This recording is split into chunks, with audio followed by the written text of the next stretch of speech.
Hi అండి, నమస్తే. నేను మీ Shanti. Welcome back to my channel Shanti's vlogs. ఈరోజు మన వీడియోలో ఆంధ్ర స్పెషల్ ఆవకాయ పచ్చడిని ఎలా చేయాలో చూపించబోతున్నాను. సమ్మర్ వచ్చిందంటే మనకి మామిడికాయలు బాగా వస్తాయి కదండి. ఈ సమ్మర్లో రకరకాల పచ్చళ్ళు, వడియాలు అనేవి మనం ఎక్కువగా పెట్టుకుంటాం కదా. అలానే ఈ సమ్మర్లో ఆవకాయ పచ్చడిని ప్రతి ఇంట్లో తప్పకుండా అందరూ పెట్టుకుంటారు కదా. ఒక్కసారి నేను చెప్పే కొలతలతో ఈ ఆవకాయ పచ్చడి పెట్టి చూడండి, చాలా బాగా వస్తుంది. ఫస్ట్ టైం పెట్టేవాళ్ళు కూడా ఇలా కరెక్ట్ కొలతలతో పెట్టారంటే బాగా కుదురుతుంది. అయితే మరింకెందుకంటే ఆలస్యం, కరెక్ట్ కొలతలతో ఆవకాయ పచ్చడిని ఎలా చేయాలో చూద్దామా. వీడియోలోకి వెళ్లే ముందుగా నా ఛానల్ని లైక్ చేయండి, షేర్ చేయండి, సబ్స్క్రైబ్ చేయడం మర్చిపోకండి.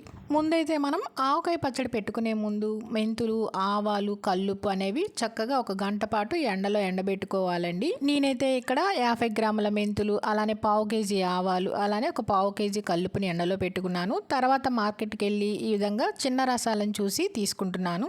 నేను చిన్న రసాలని తీసుకున్నానండి. వెళ్లే ముందే బకెట్తో నీళ్ళని తీసుకుని వెళ్ళి అక్కడే శుభ్రంగా ఈ మామిడికాయలను కడిగేసేసుకున్నాను. శుభ్రంగా తడి లేకుండా తుడిచేసేసుకుని ఈ విధంగా ముక్కలు కొట్టించేసుకున్నానండి అక్కడే. నేనైతే మార్కెట్ దగ్గర కొట్టించేసుకున్నాను. మీరు కనుక ఇంటి దగ్గర కత్తిపీట ఉంటే కత్తితోనైనా కట్ చేసేసుకోవచ్చు. ఇలా ఇంటికి అన్ని ముక్కలు కట్ చేసుకొని తెచ్చుకున్నాక ఒక ప్లేట్లోకి వేసేసుకొని ఇప్పుడు ఈ ముక్కల్ని మనం శుభ్రం చేసుకోవాలి. ఇందులో ఉన్న ఇలా జీడి ముక్కలు, ఇలా పైన పల్చటి పొరని తీసేసుకోవాలి. ఇలానే అన్ని ముక్కలకి పల్చటి పొర, జీడి ముక్కలు అవన్నీ తీసేసుకోవాలి. తీసేసుకున్న తర్వాత ఒక్కొక్క ముక్కని ఒక పొడి క్లాత్ తీసుకొని ఈ విధంగా శుభ్రంగా తుడుచుకోవాలండి. ఎక్కడ అనేది తడి ఉండకూడదు. అలానే మన పల్చటి పొర ఉంటుంది కదండి, ఆ పొర కూడా ఉండకూడదు. అలా పొర కనుక ఉంటే కనుక మనకి పచ్చడి అనేది పాడవుతుంది. ఇలానే మొత్తం ముక్కల్ని మనం శుభ్రం చేసుకోవాలండి. ఆవకాయ పచ్చడి పెట్టాలంటే అందరూ చాలా కష్టం అనుకుంటారండి. చాలా ఈజీగానే పెట్టేసేసుకోవచ్చు, చాలా తేలిక కూడా. అన్ని పచ్చళ్ళ కంటే ఈ ఆవకాయ పచ్చడి చాలా తొందరగా పెట్టేసేసుకోవచ్చు. ఇలా అన్ని ముక్కల్ని శుభ్రం చేసేసుకొని ఒక బేషన్లోకి వేసేసుకొని ఇప్పుడు ఈ ముక్కల్ని మనం గిన్నె కొలతలతో ఎలా కొలుచుకోవాలో మీకు చూపిస్తున్నాను. ఇప్పుడు ఈ మామిడికాయ ముక్కలన్నింటినీ మీకు నేను గిన్నె కొలతలతో చూపిస్తున్నాను. ఈ విధంగా ఒక మీడియం సైజ్ గిన్నెని తీసుకున్నానండి. నేను కింద నుంచి పై వరకు ఒకేలా ఉండాలి ఈ గిన్నె. ఈ మామిడికాయ ముక్కలు వచ్చేసి మీకు కేజీ కొలతలతో చెప్పాలంటే 2 కేజీల దాకా ఉంటాయండి. నేను ఇక్కడ మీకు గిన్నె కొలతలతో చూపిస్తున్నాను కాబట్టి ఇప్పుడు ఈ గిన్నెతో మీకు కొలిచి చూపిస్తున్నాను. మనం గిన్నెతో ముక్కల్ని కొలుచుకునేటప్పుడు మరి నిండుగా వేసేసి ముక్కల్ని కొలుచుకోకూడదండి. గిన్నెకి సమానంగా వేసుకుని ఈ ముక్కల్ని కొలుచుకోవాలి. చూడండి, ఇక్కడ నేను చూపిస్తున్నా ఈ విధంగా సమానంగా వేసి మనం కొలుచుకోవాలి. నేను ఇక్కడ ఒక గిన్నె వేస్తున్నాను. ఇప్పుడు మరొక గిన్నె నిండా కూడా ఈ ముక్కల్ని వేసుకుంటున్నాను. ఇదే గిన్నెతో మనం ఉప్పు, కారం, ఆవపిండి ఇవన్నీ కొలుచుకోవాలండి. అందుకని ఒకే గిన్నెని మనం ఈ ఆవకాయ పచ్చడి పెట్టేటప్పుడు వాడుకోవాలి. ఇప్పుడు రెండో గిన్నె కూడా వేస్తున్నాను. ఇప్పుడు మరొక గిన్నె నిండుగా కూడా ఇలా మామిడికాయ ముక్కల్ని వేసేసుకుంటే మనం మొత్తం ఇక్కడ 3 గిన్నెలు వేసుకుంటున్నాము. ఇప్పుడు మరొక గిన్నె కూడా కొలుచుకుంటున్నాను. చివరిగా ఇక్కడ 4 గిన్నెల దాకా మనం ఈ మామిడికాయ ముక్కల్ని కొలుచుకున్నామండి. ఇప్పుడు నేను 4వ గిన్నె కూడా ఈ బేషన్లో ఈ మామిడికాయ ముక్కల్ని వేస్తున్నాను. ఇలా 4 గిన్నెల మామిడికాయ ముక్కల్ని వేసేసుకున్నాక ఇప్పుడు ఈ బేషన్ని పక్కన పెట్టేసేసుకొని కాసేపు ఈ ముక్కల్ని ఆరనివ్వాలి. ఈ లోపు మనం ఒక గంట పాటు ఎండలో ఎండబెట్టుకున్న ఆవాలు, మెంతులు, కల్లుపుని మిక్సీలో వేసుకొని మెత్తగా గ్రైండ్ చేసుకోవాలి. మనం ఎండలో కనుక పెట్టకపోతే ఇవి మెత్తగా గ్రైండ్ అవ్వవు. అలానే పచ్చడి కూడా సంవత్సరం పాటు నిల్వ ఉండదండి, తొందరగా పాడైపోతుంది. ముందుగా మనం మెంతుల్ని తీసుకొని కొలుచుకొని మెత్తగా గ్రైండ్ చేసి తీసుకుందాము. నేను ఇక్కడ ఈ స్పూన్తో 2 స్పూన్ల మెంతుల్ని కొలుచుకుంటున్నానండి. మనం తీసుకున్న 4 గిన్నెల మామిడికాయ ముక్కలకి 2 స్పూన్ల మెంతులు అయితే కరెక్ట్గా సరిపోతాయి. ఎప్పుడైనా సరే మనం ఎండలో ఎండబెట్టుకునేటప్పుడు కొంచెం ఎక్కువ ఎండబెట్టుకుంటే సరిపోతుందండి. కొలుచుకున్నాక అనేది మరీ ఎత్తుక్కోకుండా ఇలా కొంచెం ఎక్కువ ఎండబెట్టుకుంటే మనం కరెక్ట్ కొలతలతో తర్వాత కొలుచుకొని గ్రైండ్ చేసుకోవచ్చు. ఇక్కడ నేను చూపించే విధంగా మిక్సీ జార్ తీసుకొని ఆ మిక్సీ జార్లోకి 2 స్పూన్ల మెంతులు వేసుకుంటున్నాను. ఇలా 2 స్పూన్లు మెంతులు వేసేసుకున్నాక ఇప్పుడు ఈ మెంతుల్ని ఎక్కడ బరకగా లేకుండా చాలా మెత్తగా గ్రైండ్ చేసి తీసుకోవాలండి. ఇలా గ్రైండ్ చేసుకున్నాక ఈ విధంగా బాగా మెత్తగా ఉండాలి. ఇప్పుడు ఈ మెంతి పిండిని పక్కన పెట్టేసుకొని ఇప్పుడు ఆవాలను కూడా కొలుచుకుందాము. ఇప్పుడు ఒక మిక్సీ జార్ తీసుకొని ఇప్పుడు అందులోకి నేను ఇక్కడ ఈ కప్పుతో ఆవాలను కొలుచుకుంటున్నానండి. ఈ కప్పు క్వాంటిటీ వచ్చేసరికి 120 గ్రాముల దాకా ఉంటుంది. ఇలా ఈ కప్పుతో నేను ఇక్కడ మిక్సీ జార్లోకి 2 కప్పుల ఆవాలను వేసుకుంటున్నాను. ఇలా 2 కప్పుల ఆవాలు మిక్సీ జార్లోకి వేసేసుకున్నాక ఈ ఆవాలను కూడా మెత్తటి పొడిలాగా గ్రైండ్ చేసి తీసుకోవాలి. చూడండి, ఇక్కడ నాకు ఆవాలు కూడా కొన్నే మిగిలినాయి. ఇలా మెత్తగా ఆవపిండిని గ్రైండ్ చేసి తీసుకోవాలి. మీకు కావాలంటే ఈ ఆవపిండిని జల్లించైనా తీసుకోవచ్చండి. ఇలా మెత్తగా గ్రైండ్ చేసేసుకొని ఈ ఆవపిండిని కూడా ఒక బౌల్లోకి వేసేసుకోవాలి. ఇప్పుడు ఆవపిండి వేసుకున్న మిక్సీ జార్లోనే మనం కల్లుపును కూడా కొలిచి వేసుకుంటున్నాము. నేను ఇందాక ఏ కప్పుతోనైతే కొలుచుకొని తీసుకుంటున్నానో ఇప్పుడు అదే కప్పుతో 3 కప్పుల కల్లుపుని వేసుకొని గ్రైండ్ చేసి తీసుకోవాలి. ఇలా 3 కప్పులు కల్లుపుని వేసేసుకొని ఇప్పుడు ఈ కల్లుపును కూడా మెత్తగా గ్రైండ్ చేసి తీసుకోవాలి. నేను ఇక్కడ కొంచెం కల్లుపుని ఎక్స్ట్రానే ఎండబెట్టానని చెప్పాను కదండి. చూడండి కల్లుపును కూడా ఎక్కడ అనేది బరకగా లేకుండా బాగా మెత్తగా గ్రైండ్ చేసుకోవాలి. మనం పచ్చళ్ళల్లో ఎప్పుడైనా సరే కల్లుపు మాత్రమే వాడుకోవాలండి. కల్లుపు వేసుకుంటే పచ్చడి అనేది కూడా ఎక్కువ రోజులు నిల్వ ఉంటుంది. ఉప్పు అనేది కరెక్ట్గా సరిపోతుంది. ఇప్పుడు ఒక వెడల్పాటి బేషన్ని తీసుకొని అందులోకి మెంతులు, ఆవాలు, కల్లుపు, ఉప్పుని అన్నీ సమానంగా కొలుచుకుందాం. మనం తీసుకున్న 4 కప్పుల మామిడికాయ ముక్కలకి నేను ఇక్కడ 2 స్పూన్ల మెంతిపిండిని వేస్తున్నానండి. అలానే ఇందాక మనం కొలుచుకునే గిన్నెతోనే మనం ఆవపిండి, ఉప్పు, కారం అనేది కొలుచుకోవాలి. ఇప్పుడు ఈ గిన్నెతో ఈ గిన్నె సగానికి నేను ఇక్కడ ఆవపిండిని తీసుకుని కొలుచుకుంటున్నాను. మనం ఈ గిన్నె సగానికి ఆవపిండి వేస్తే మనం తీసుకున్న ముక్కలకి కరెక్ట్గా సరిపోతుంది. ఇలా ఈ గిన్నె సగానికి నేను ఆవపిండిని తీసుకొని వేసుకుంటున్నాను. ఇలా ఒక బేషన్ తీసేసుకొని మనం అన్నీ కరెక్ట్గా కొలుచుకొని ఇవన్నీ కలిపిన తర్వాత మనం ఆవకాయ పచ్చడిని కలుపుకోవాలి. ఎప్పుడైనా సరే వీటన్నిటిని విడివిడిగా వేసి కలుపుకోకూడదండి. అన్నీ కలుపుకున్నాక వేసుకోవాలి. ఇప్పుడు ఇదే గిన్నెతో ఒక గిన్నె నిండుగా నేను ఇక్కడ 3 మ్యాంగో పచ్చళ్ళ కారం వేసుకుంటున్నానండి.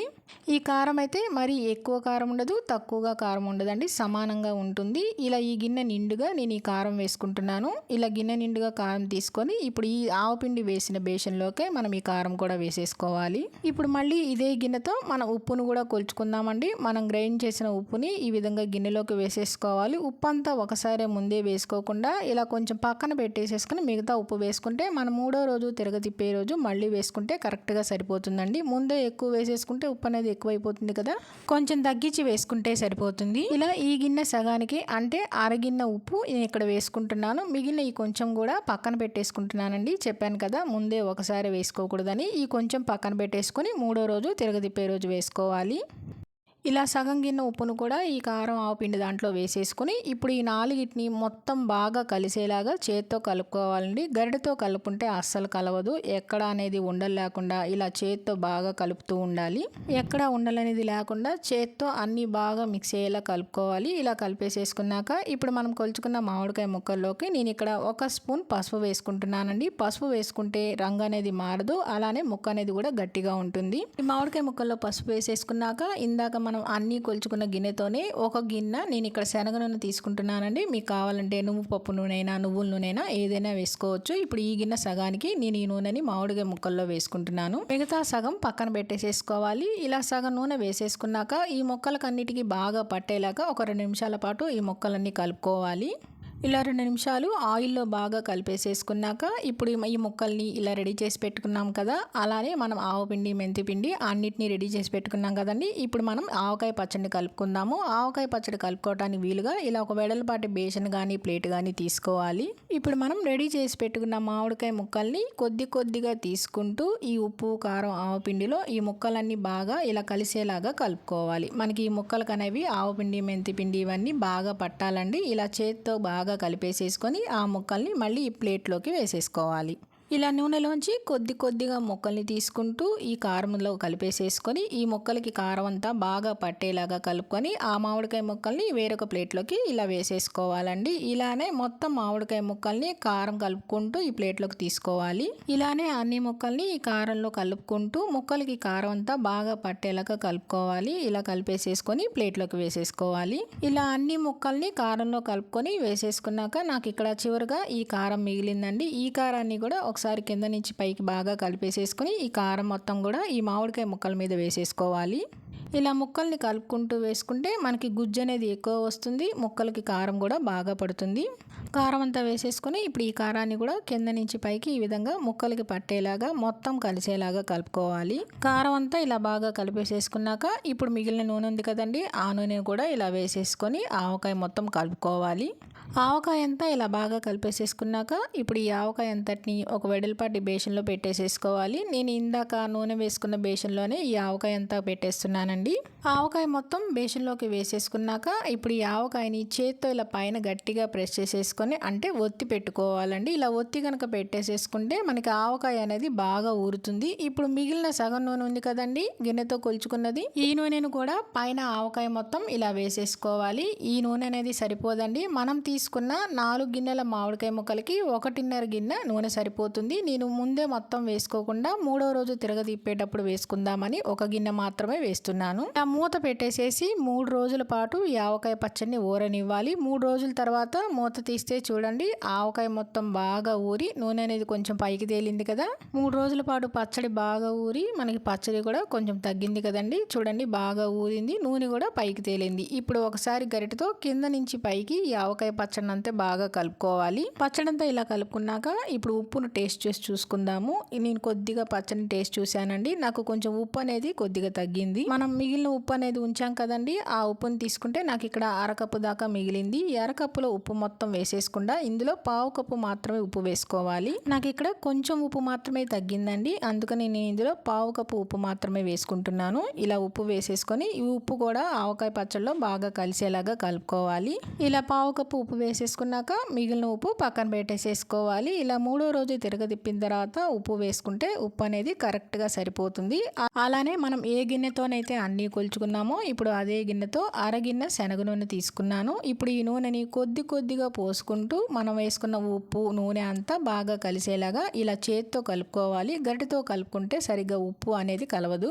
మనం చేత్తో కలుపుకునేటప్పుడు చెయ్యి అనేది అస్సలు తడి ఉండకూడదండి, తడి అనేది లేకుండా చూసుకోవాలి. ఇలా చేత్తో మొత్తం ఉప్పు నూనె అంతా బాగా కలిసేలాగా కలుపుకోవాలి. ఇలా కొద్దిగా నూనె పోసుకుంటూ మనం ఆవకాయ పచ్చడిని బాగా కలుపుకోవాలి. అప్పుడే మనకి ఉప్పు అనేది నూనె అనేది బాగా కలుస్తుంది. నూనె అంతా వేసేసుకున్నాక ఈ పచ్చడంతా బాగా కలిపేసేసుకొని ఒకసారి ఉప్పు అనేది టేస్ట్ చూసుకోవాలండి. ఉప్పు అనేది నాకైతే కరెక్ట్గా సరిపోయింది.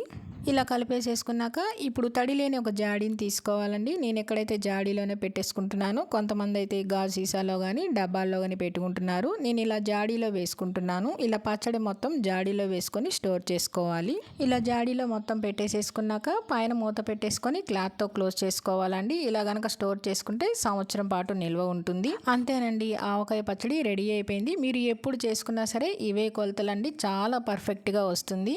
ఇలా క్లోజ్ చేసేసుకొని పెట్టేసుకుంటే మనకి ఈ పచ్చడి అనేది సంవత్సరం అంతా ముక్క గట్టిగా రంగు రుచితో చాలా టేస్టీగా ఉంటుందండి. మా చిన్నప్పుడు మా అమ్మమ్మ అయితే ఇలా పచ్చడి అంతా కలిపిన తర్వాత బేషన్లో ఇలా వేడి అన్నం వేసేసుకొని తర్వాత కొద్దిగా నెయ్యి వేసేసుకొని అందరికీ కలిపి ముద్దలు పెట్టేదండి. చాలా టేస్టీగా ఉంటుంది, కొత్త ఆవకాయ కదా. మా పిల్లలకైతే నేను ఎప్పుడు ఇలానే పెడుతూ ఉంటానండి. అంతేనండి, ఆంధ్ర స్పెషల్ ఆవకాయ పచ్చడి రెడీ అయిపోయింది. మీరు కూడా ఈ విధంగా ఒకసారి తప్పకుండా ట్రై చేయండి. ట్రై చేసి మీకు ఎలా వచ్చిందో కింద కామెంట్ రూపంలో తెలియజేయడం మర్చిపోకండి. అలానే ఈ ఆవకాయ పచ్చడి వీడియో మీకు నచ్చిందా అండి? నచ్చితే కనుక లైక్ చేయండి, మీ ఫ్రెండ్స్కి రిలేటివ్స్కి షేర్ చేయండి, సబ్స్క్రైబ్ చేయండి. మరిన్ని అప్డేట్ కోసం కిందన్న బెల్ ఐకాన్ని క్లిక్ చేయండి.